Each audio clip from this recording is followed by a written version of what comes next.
I'm with a company called Tractor Tip. What we have for sale here today is a CX470B, like boy. We're going to talk a little bit about the mechanics of this particular machine in the first clip, the operating specs in the second. If you buy this tractor from me or some of the others that I have for sale, you're going to be dealing with Roy Bench. He's my right-hand man. He's the guy running the camera. We got some Bobcats. We got some excavators. Water truck, 318. It's pretty windy out here today, so the pro's going to kind of stay closer to me. We got that WA250 loader. So anyway, the serial number on this machine, I'm going to give you like the last 10 or so digits. It's 5 Nancy Boy, S like Sam, A like Adam, S like Sam, 119. I'm going to leave that last digit blank.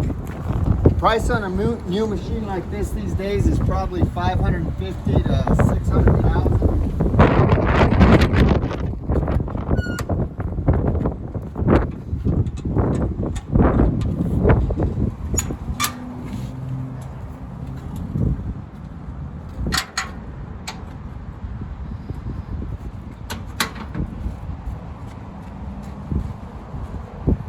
That's the inside of this.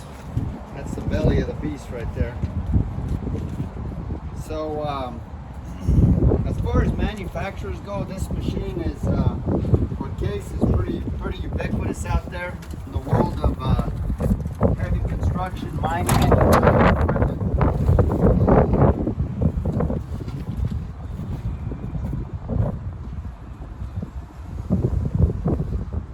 The tracks on this machine are 11.5 foot wide.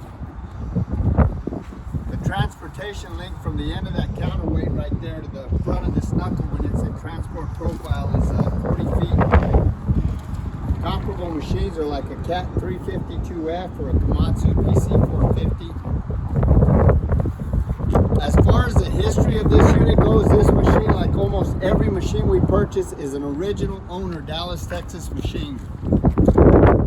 I mention that because this machine is essentially a rust-free machine. I mean, you'll see where the rainwater's paint's flipped off and the rainwater's kind of got into it. But it in no way, shape, or form is a rust-pervasive machine.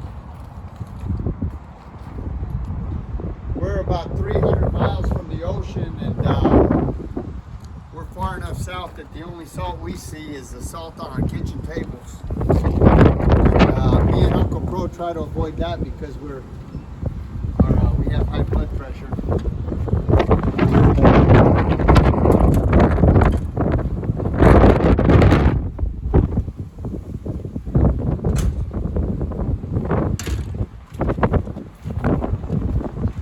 Just about every machine we purchase comes from one of about 30 different large contractor or municipality that we deal with here in the Metroplex. This machine isn't an exception to that rule. The company that we bought this from, we've literally done millions of dollars worth of business back and forth over the years, for like 30 years. And it should be said that before I purchase any machine, I send a couple of mechanics out to inspect it. And then I personally go out and I inspect it before I write a check.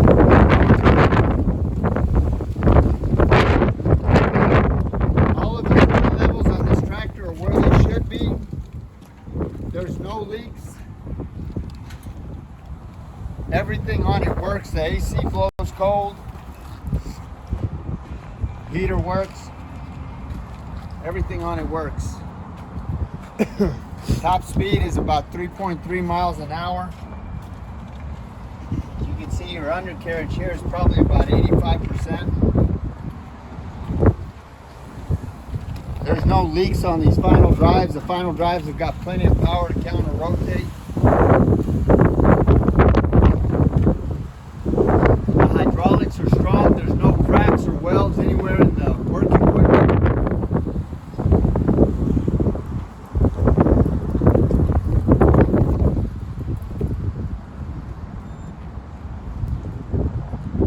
All of the pins and the bushings are relatively tight. deflection or any kind of problem in that turntable area. As far as options go, obviously it's an enclosed cab.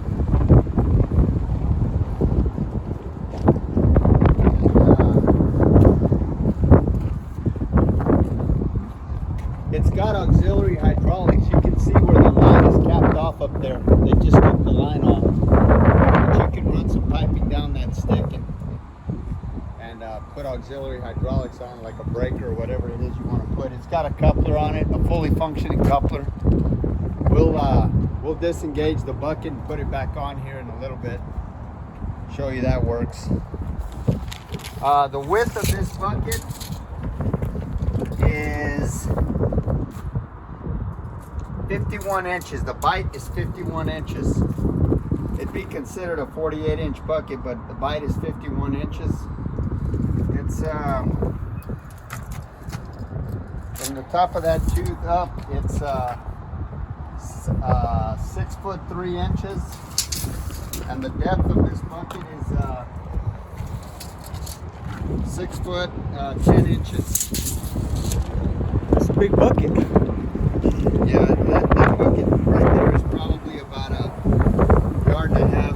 You can put up to a 4-yard bucket on this excavator. Actually, you can put up to 4.5 yards on this excavator. The maximum reach at ground level for this bucket is 40 feet. The maximum depth is 28 feet. The breakout force is 55,000 pounds, and you've got a power boost in the cab, which will give you 60,000 pounds. The lifting capacity of this machine is 52,000 pounds at ground level when this machine is coming. Up closer to the machine. The further out you get, your lifting capacity kind of drops off. Goes without saying.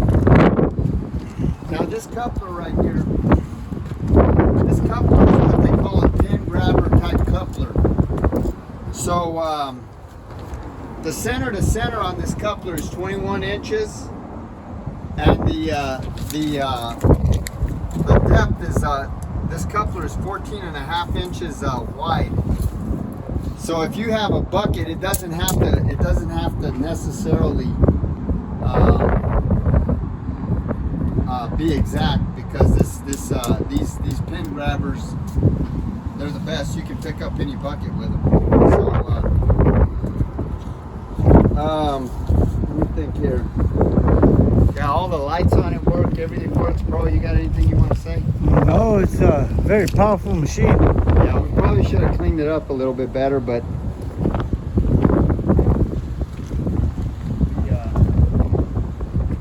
all the windows are in it. That's for sure. Remember the instructions up there? Yep. Yeah, it's right in here. We got instructions for the coupler and stuff, so we're gonna show that in the next clip.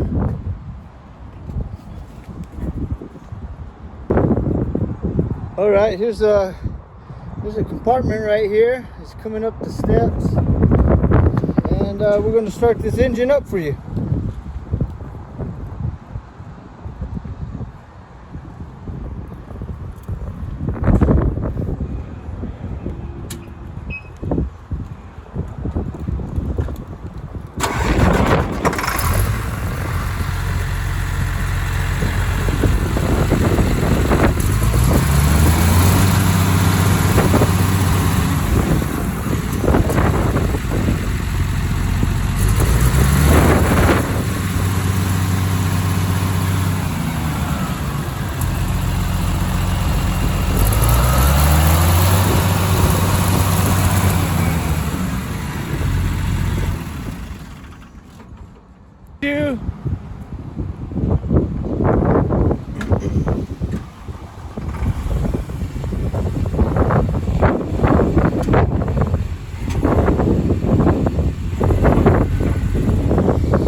button right there, like it says, press and hold and unlock button to activate.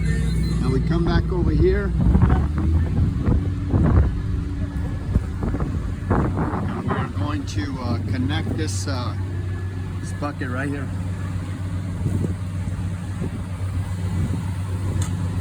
Now.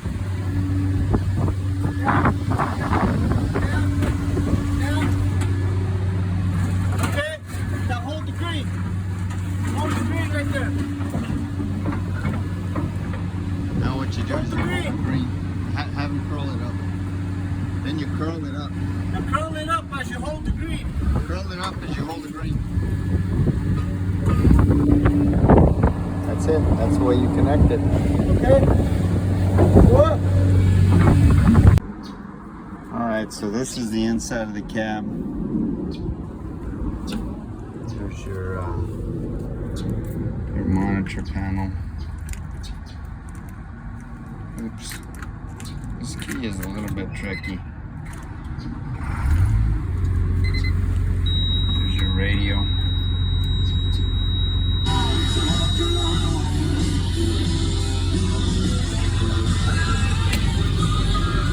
There's your seat. The original seat. Here's your air conditioner.